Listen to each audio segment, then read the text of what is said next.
Oh, hey, good morning. I'm going to have a Cafe de Cuba this morning. Oh, and it's almost 6:30 on the East Coast of the United States, and Grayson is running his wake-up service. He got his BarkBox toys yesterday, and boy, he just loves them. And they send him squeaky toys because that's a kind of toy he likes.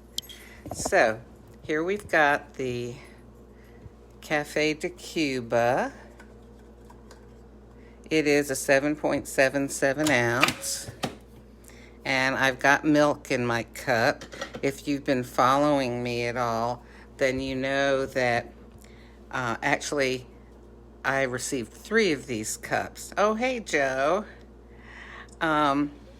If you're watching, please say something so I can greet you, and please enter into the conversation. So, my daughter had ordered 3 family calendars for Christmas and 1 mug for me with a photo of Grayson, and on the other side a couple of lines from a song about dogs that I just love and that are so meaningful. Both love me no matter what, divine God and canine mutt.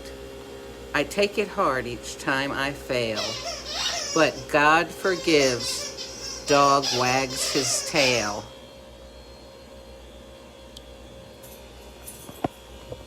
So, what Walmart sent her was 1 calendar and 3 mugs.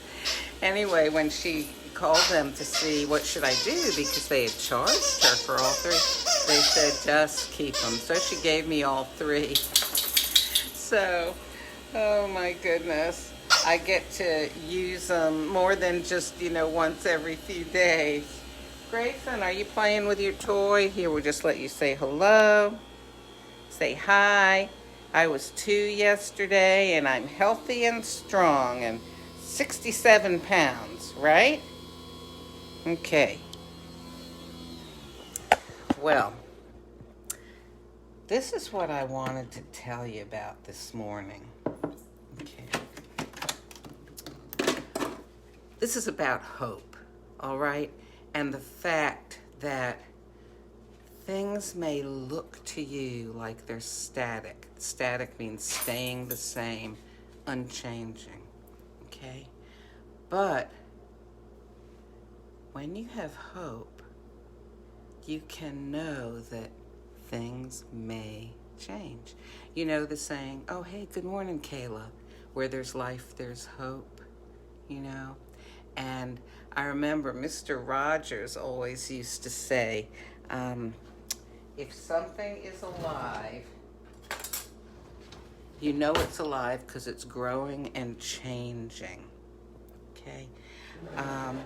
I'll give you a little example with Grayson, okay? So he's a rescue dog.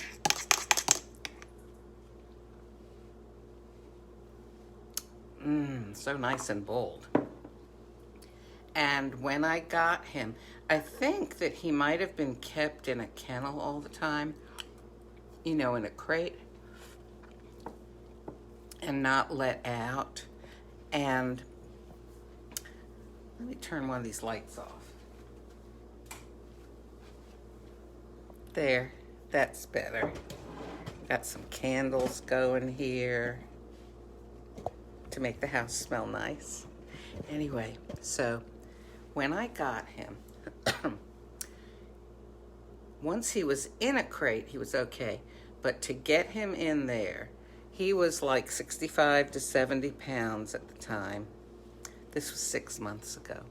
And I literally had to physically wrestle him into the crate. And sometimes I lost that wrestling match. I mean, he is very, very, very strong. And I was, for a while I just kind of gave up. And then I started working with him, luring him in with treats. But he didn't even know what treats were. So at first he wasn't interested. I had to get, like real smelly ones and wave it under his nose and throw it in. And then I'd have to sit there.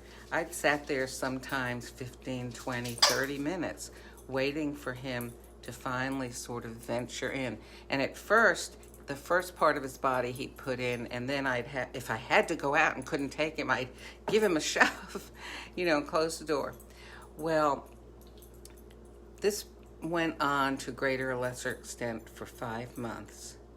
And then last month, or maybe the month before, I could lure him in easily. If I threw treats in there or put his meal in there, he would go in. But I figured, I'm always going to have to go through a thing with him to get him into the crate. I just have that kind of dog. And in a way, I did not have hope for anything different. I looked at it as I just have that kind of dog. My daughter, she has a dog. She says, go to the crate, and the dog can be on the other side of the house. It'll go into the crate, Well, the other day, I told Grayson, go crate, and he walked right in. It took 5 months of him living with me, and while I was thinking, I have a dog that is always going to have to be a struggle, in him, there were changes going on. He was, I guess, growing in trust for me. And one day, I said, go crate. And he just walked in, no treats or anything. And now, I can tell him to go in the crate, and he'll go. He walks in, and he turns around, and he looks at me, or sometimes he sits down. But he doesn't get upset. He doesn't resist. Now, how did that happen? That happened because, things grow and change, but sometimes we don't see it. Sometimes we have a negative attitude, or we sort of tend towards despair, and we tend towards like, nothing's going to change, or this is not going to turn out well, or I'm always going to have this struggle. But it's funny that the situation with him going into the crate now is something that reminds me to have hope that things can change, because it's not all dependent on me. It's not all based on how I feel. There are other things going on. And, where there's life, there's hope. It's sometimes that we sort of close our eyes to the hope. Let me give you another example. This may be closer to home for some people. So, have you ever had an argument with somebody, and maybe they did you wrong, and things just could not be worked out, and you just figured, that's the end of that relationship? Or maybe you figured, gee, what is wrong with that person?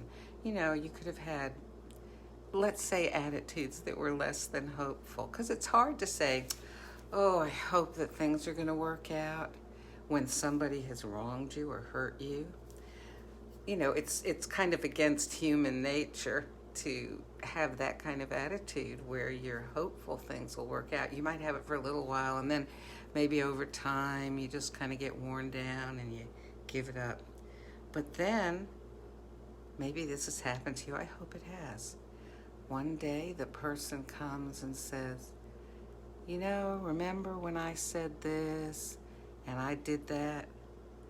I was wrong. I am so sorry. And so many times we're taken aback. It's like, we never expected it. I know it's difficult to have hope in the form of expectations. Like, for example, to say, well, I hope someday that things will be better in our relationship, and because we want to put details on it, like maybe that person will come back and realize they were wrong.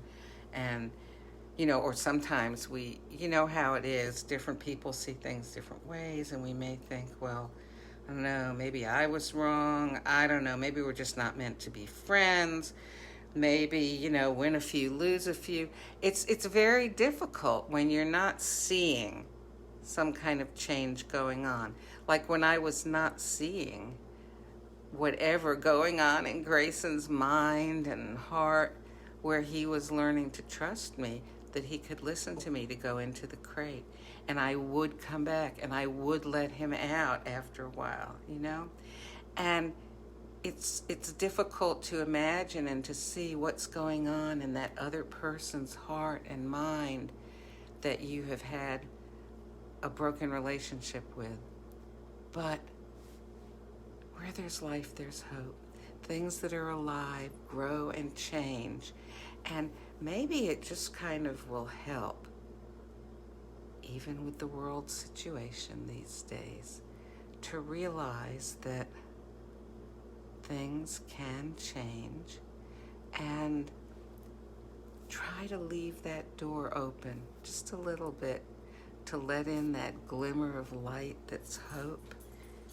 And try to think of examples where, like I just gave you with Grayson, or relationships you've had with people where they eventually have, in a sense, seen the light, and where you could not make them understand how they hurt you and they wronged you. Eventually, they came to see it, and they came back to you. Oh, wouldn't it be wonderful if all of life happened that way? But life is complicated, isn't it? So I guess what I want to say is, maybe I say to myself, I'm going to make an effort to not complicate things more than they already are. To try to maintain a hopefulness that things will improve, and to not adopt a negative attitude with blinders on, but just work on being the best person I can be, in hopes that it will be an example and kind of rub off on others. I hope that this speaks to somebody today, and I hope that it encourages someone. God bless you.